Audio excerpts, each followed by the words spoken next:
Ya, pemirsa, guna menekan penyebaran virus COVID-19, pemerintah kembali melarang mudik lebaran pada periode 6 sampai dengan 17 Mei 2021. Namun di sisi lain, hal tersebut dikhawatirkan akan memberikan dampak buruk terhadap sektor transportasi. Pemerintah melarang seluruh transportasi umum untuk beroperasi pada periode 6 sampai dengan 17 Mei 2021. Larangan operasional ini dilakukan dalam rangka mendukung larangan mudik lebaran. Pengusaha di sektor transportasi pun harus siap-siap gigit jari. Pasalnya, kesempatan untuk mendulang omset hilang seketika. Pelaku usaha sektor transportasi menyatakan momen lebaran menjadi salah satu momen untuk meraup keuntungan karena akan banyak masyarakat yang menggunakan jasa transportasi. Pelaku usaha sangat keberatan jika ada larangan mudik, karena saat mudik lebaran para pengusaha sektor transportasi bisa kembali mendapatkan keuntungan setelah tertekan akibat pandemi COVID-19. Di sisi lain, hal tersebut merupakan upaya yang dilakukan oleh pemerintah untuk menekan angka penularan virus COVID-19. Apalagi pemerintah juga melihat angka pandemi COVID-19 mengalami peningkatan ketika libur panjang datang. Lantas langkah apa yang bisa dilakukan pelaku usaha untuk menutup kerugian akibat larangan mudik? Saksikan pembahasan selengkapnya dalam IDX First Session Closing Market. Ya, pemerintah kembali melarang mudik lebaran untuk periode 6 sampai dengan 17 Mei 2021. Lantas bagaimana dampaknya terhadap sektor transportasi? Kita akan membahas topik yang menarik ini bersama dengan rekan Mangi Veracong. Ya, selamat siang Mangi. Ya, halo, selamat siang, Pras. Baik, Mang, ini menarik kembali gitu ya. Kita akan bahas terkait dengan larangan mudik lebaran setelah berarti 2 tahun ya pemerintah memberlakukan larangan mudik lebaran. Mungkin ada update yang bisa disampaikan nih, Mangi, terkait dengan larangan mudik lebaran tahun ini. Baik, terima kasih, Pras. Ya, pemirsa, momen lebaran di tahun ini memang bisa kita katakan agak sedikit berbeda begitu ya dengan momen lebaran di tahun-tahun sebelumnya seperti tahun 2019, 2018, 2017 dan juga seterusnya. Karena lagi-lagi di tahun ini, di tahun 2021, pemerintah melarang mudik lebaran yaitu pada tanggal 6 sampai dengan 17 Mei 2021. Adapun pada tanggal tersebut ternyata pemerintah ini membatasi pergerakan dari moda transportasi baik itu laut, udara, darat hingga kendaraan pribadi.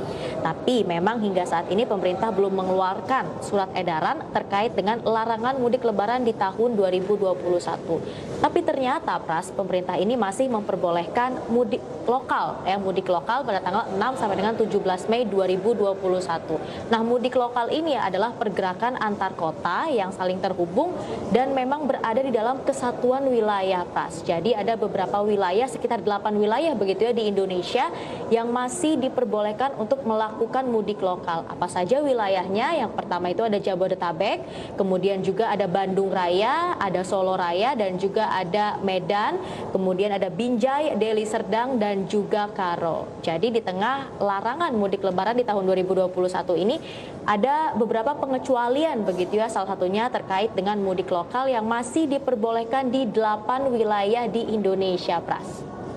Baik, tapi terkait dengan pengecualian ini menarik. Adakah pihak-pihak lain juga ini yang dikecualikan terkait dengan mudik lebaran? Dalam artian masih diizinkan mereka untuk melakukan bepergian begitu? Apakah memang ada alasan khusus misalnya? Baik, jadi selain pemerintah memperbolehkan mudik lokal di tanggal 6 sampai dengan 17 Mei 2021, perjalanan kereta api ke beberapa wilayah juga masih diperbolehkan nih, Pras. Apa saja wilayahnya yang masih diperbolehkan untuk melakukan perjalanan kereta api? Kita bisa saksikan bersama pemirsa melalui layar televisi Anda. Yang pertama ini untuk wilayah Jabodetabek, kemudian termasuk juga dengan Cikarang dan juga Rangkas. Selain itu untuk Padalarang, Bandung dan juga Cicalengka masih diperbolehkan untuk melakukan perjalanan menggunakan kereta api. Selain itu ada Kutoarjo, Yogyakarta dan juga Solo, dan yang terakhir ini untuk wilayah Lamongan, Surabaya, Sidoarjo, kemudian Bangil, Pasuruan, Gresik dan juga Mojokerto. Selain itu, ternyata pemerintah juga masih memperbolehkan masyarakat berpergian untuk melakukan kunjungan kedukaan, Pras, kepada sanak keluarga. Kemudian untuk keperluan melahirkan juga masih diperbolehkan, dan juga yang terakhir pemerintah masih memperbolehkan untuk perjalanan dinas begitu ya bagi para ASN dan juga para pekerja BUMN, Pras.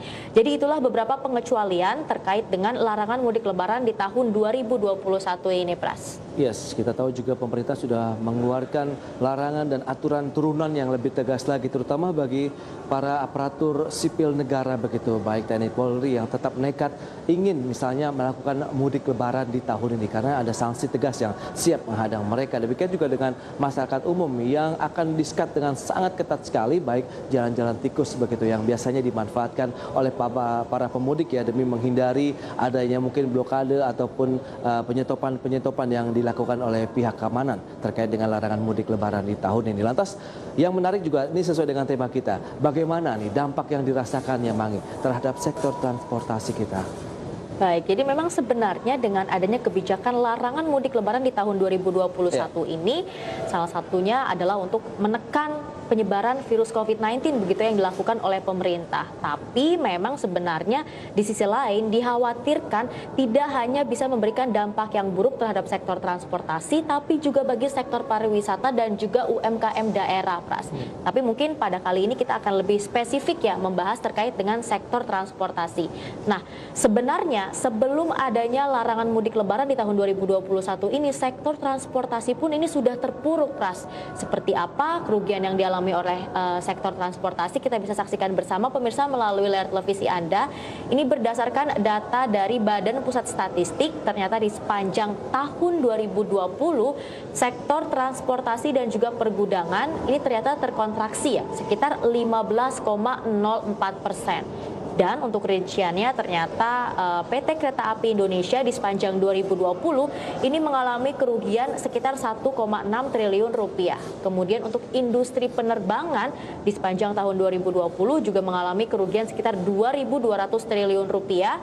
Kemudian untuk transportasi laut pada kuartal kedua tahun lalu ternyata juga terkontraksi sekitar 17,48%. Jadi memang adanya kebijakan larangan mudik lebaran di tahun 2021 ini dikhawatirkan akan memberikan dampak yang cukup buruk tidak hanya bagi transportasi udara tapi juga laut dan juga darat, Pras. Ya, karena kita tahu juga pemerintah sudah memberlakukan aturan bahkan operasional pun dibatasi ya untuk bandara, kemudian pelabuhan dan juga terminal-terminal bus, sehingga memang ini akan sangat masif sekali dan sangat ketat sekali begitu bahwa adanya larangan mudik lebaran yang akan berlaku di tahun 2021. Lantas kira-kira apa saja yang mungkin harus dilakukan nih untuk mengantisipasi adanya kerugian yang harus ditanggung oleh sektor transportasi maupun perusahaan-perusahaan otobus misalnya?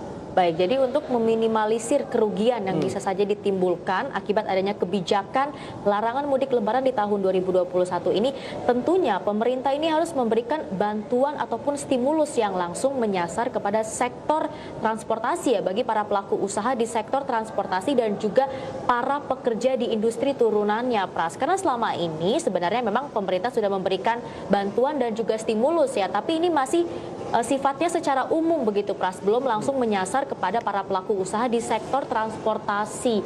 Seperti mungkin selama ini pemerintah sudah memberikan bansos, kemudian BLT, tapi ini juga masih secara umum ya, belum lebih difokuskan atau lebih spesifik lagi kepada para pelaku usaha di sektor transportasi. Sedangkan turunan para pekerja dari turunan sektor transportasi juga cukup banyak begitu ya, seperti pekerja bandara, kemudian pekerja di stasiun kereta api, kemudian juga seperti supir bus. Ini sebenarnya akan mengalami penurunan pendapatan dengan adanya kebijakan larangan mudik lebaran di tahun 2021 ini. Jadi memang mungkin ke depannya pemerintah bisa lebih fokus terkait dengan hal tersebut. Kemudian langkah lainnya yang bisa dilakukan tentunya adalah para pelaku usaha ini bisa beralih atau merambah ke bisnis lainnya, lini bisnis lainnya, terutama di sektor logistik, Pras. Karena dengan adanya kebijakan larangan mudik lebaran di tahun 2021 ini, jika kita cermati lebih jauh lagi, secara tidak langsung ini akan memberikan satu angin segar begitu kepada sektor logistik agar dapat tumbuh pesat di tengah larangan mudik lebaran di tahun 2021 ini, Pras, tentunya. Benar sekali, Mangi. Jadi setiap peristiwa, setiap kejadian begitu memang memberikan dampak positif dan negatif. Oke lah bagi ada sektor usaha lain yang terdampak dengan adanya pandemi COVID-19, namun di sisi lain sepertinya masih ada sektor usaha yang bisa memberikan peluang menjanjikan nih. Salah satunya seperti Mangi katakan tadi, sektor logistik. Nah, lantas seperti apa nih peluang yang tercipta atau yang bisa didapatkan oleh para pelaku di sektor logistik dengan adanya pandemi COVID-19?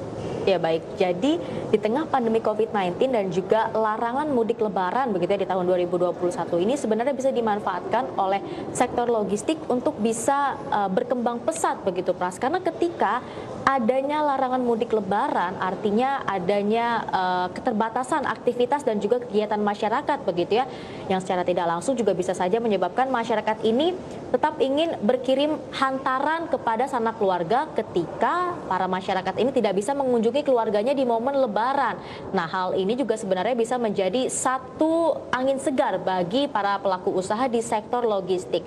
Kemudian dengan adanya PPKM, PPKM Mikro, PSBB secara tidak langsung juga ini semakin membuat tren belanja online ini tumbuh sangat pesat, Pras, terutama di tengah pandemi COVID-19 dan di sepanjang 2020 juga di tahun 2021 ini. Dan untuk kita lihat begitu ya bersama-sama pemirsa melalui layar televisi Anda terkait dengan tren peningkatan belanja online dari tahun ke tahun. Kita mulai dari tahun 2018 dulu, ternyata nilai transaksi belanja online lewat e-commerce ya, ini mencapai 146 triliun rupiah. Kemudian di tahun 2019 meningkat lagi menjadi 201 triliun rupiah dan di tahun 2020 meningkat cukup drastis lagi bahkan menyentuh 266,3 triliun rupiah. Nah, di sini yang perlu kita garis bawahi adalah nilai transaksi e-commerce di tahun 2020 yang mencapai 266,3 triliun rupiah. Artinya terjadi peningkatan tren belanja online yang juga secara tidak langsung ya akan memberikan dampak positif terhadap sektor logistik karena kedua hal ini juga sangat berhubungan begitu Pras. Ketika belanja online meningkat artinya bisa juga memberikan angin segar kepada sektor logistik untuk mengirimkan barang begitu ya. Kemudian ternyata hal lainnya yang bisa menjadi peluang bagi sektor logistik agar bisa tumbuh di tengah larangan kebijakan larangan mudik lebaran di tahun 2021, kita juga sudah sempat membahas terkait dengan kebangkitan ekonomi China, Pras. Nah, dengan kebangkitan ekonomi China ini secara tidak langsung juga akan mendorong kinerja ekspor kita.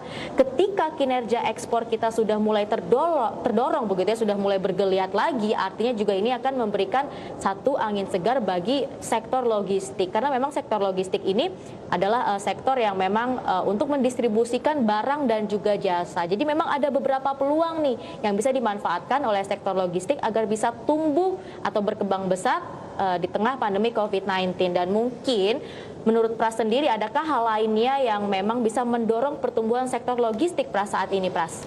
Ya, selain adanya pandemi COVID-19, kemudian era digital yang juga memanfaatkan momentum yang pas juga ya dengan adanya pandemi COVID-19, kita tahu pertumbuhannya tadi sudah terlihat, sudah disampaikan juga oleh Mangi, sangat signifikan untuk industri khususnya e-commerce begitu. Dan ini menguntungkan juga terhadap industri logistik ataupun sektor logistik di Indonesia. Nah, salah satu peluang ataupun langkah yang sudah diambil oleh pemerintah untuk mendorong lagi sektor konsumsi dari penggunaan e-commerce begitu ataupun menggunakan secara belanja online, ini adalah Hari Belanja Online Nasional yang akan diberlakukan H-10 sampai dengan H-5 mendatang menjelang Hari Raya Idul Fitri. Ini juga menjadi salah satu langkah yang tepat sekali, Mangi, karena pemerintah pun sudah menyiapkan stimulus ini. Ada subsidi yang diberikan hingga setengah triliun rupiah begitu yang akan digunakan untuk free ongkirnya atau free ongkos kirim, sehingga ini akan banyak dimanfaatkan oleh masyarakat terutama bagi mereka yang membeli produk-produk lokal, karena ini menjadi concern juga dari pemerintah. Dengan membanjirnya produk-produk dari luar negeri tentunya dengan harga yang sangat kompetitif atau bisa dikatakan lebih murah dibandingkan dengan produk-produk lokal, tentu ini akan mengancam keberlangsungan usaha UMKM di Indonesia. Dengan harga jual yang murah, tentu ini tidak sesuai dengan biaya produksi, biaya mungkin sumber daya manusianya yang akan diperkerjakan pada saat pembuatan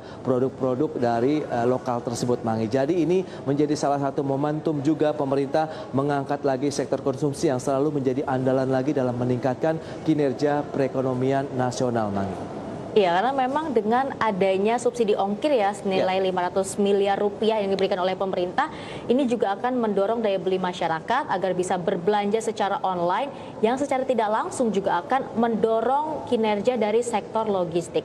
Tapi memang sebenarnya ada beberapa perusahaan transportasi begitu ya yang juga memiliki lini bisnis di sektor logistik. Nah, contohnya ini kita bisa saksikan bersama pemirsa melalui layar televisi Anda, seperti AirAsia yang ternyata juga memiliki lini bisnis bisnis lainnya yaitu AirAsia Cargo. Kemudian juga untuk Garuda Indonesia memiliki lini bisnis lainnya di sektor logistik yaitu Garuda Cargo. Kemudian ada Lion Air yang juga memiliki Lion Air Parcel dan juga ada PT Kereta Api Indonesia yang juga memiliki KAI Cargo. Nah, hal ini sebenarnya bisa dimanfaatkan dan juga memang harus dimaksimalkan ketika ada kebijakan larangan mudik lebaran di tahun 2021. Dan mungkin perbedaannya di tahun ini yang diangkut adalah barang begitu ya, kemudian di tahun-tahun sebelumnya memang yang diangkut ini adalah masyarakat. Jadi memang tetap bisa dimanfaatkan beberapa peluang ya agar bisa meminimalisir kerugian akibat adanya kebijakan larangan mudik lebaran di tahun 2021.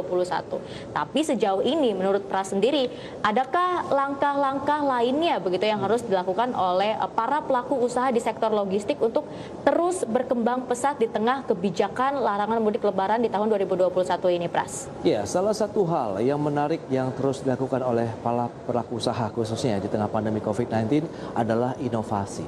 Inovasi ini menjadi salah satu motor penggerak juga bagi keberlangsungan usaha Mangi dan juga pemirsa iDixon. Jadi sehingga semua sektor usaha di Indonesia tentunya harus berinovasi. Apalagi dengan adanya pandemi COVID-19 seperti ini, kita tahu banyak sekali inovasi-inovasi yang sudah dilakukan. Entah itu merubah dari core bisnis mereka atau merubah lagi mekanisme operasional di perusahaan-perusahaan tersebut. Dan khususnya bicara mengenai sektor logistik adalah bagaimana meningkatkan lagi inovasi yang sudah dilakukan hingga saat ini. Mungkin beragam-beragam kemudahan yang sudah disampaikan begitu kepada konsumen ini bisa ditingkatkan lagi, terutama dalam pembangunan SDM-nya sendiri. SDM ini sangat penting dalam sektor logistik karena kita tahu pengantaran-pengantaran ini membutuhkan orang begitu untuk bekerja sehingga akan lebih cepat sampai kemudian tepat pada saat masuk kepada konsumen dan yang pasti adalah tepat waktu. Ini mesti menjadi satu hal yang dipegang oleh konsumen Indonesia karena konsumen kita sudah terbiasa dengan adanya e-commerce, dengan adanya digitalisasi seperti saat ini. Semudah orang membeli barang pun mereka juga berharapkan semudah juga barang yang mereka beli sampai di rumah kita begitu, Mangi. Sehingga ini menjadi salah satu concern yang perlu dilakukan inovasi dari sisi SDM-nya. Kemudian bagaimana mereka juga harus cekatan, tentu juga didukung dengan fisik yang kuat pada saat mereka harus mendelivery, mengantar barang-barang yang sudah dipesan oleh konsumen di Indonesia. Kemudian dari sisi lain, improve ataupun hal yang perlu dilakukan oleh para pelaku sektor usaha logistik adalah kita tahu adanya kebijakan ataupun layanan same day delivery. Ini menjadi salah satu juga motor penggerak begitu sektor logistik. Semua ingin mendapatkan barangnya dengan cepat, Mangi. Tidak harus menunggu lama apabila mereka sudah membelinya melalui e-commerce. Apalagi tadi pada saat akan adanya Harbolnas tentu akan adanya peningkatan demand, kemudian peningkatan lagi dari sisi pengantaran barang-barang logistik di masyarakat, Mangi. Iya betul, jadi memang inovasi ini sangat diperlukan begitu ya, Pras, ya, untuk bisa sektor logistik ini tumbuh pesat di tengah larangan mudik lebaran di tahun 2021. Karena memang sebenarnya untuk sektor logistik di tengah pandemi COVID-19 dan juga larangan mudik lebaran bukan hanya sektor yang bisa bertahan, tapi juga sektor yang mampu tumbuh secara signifikan.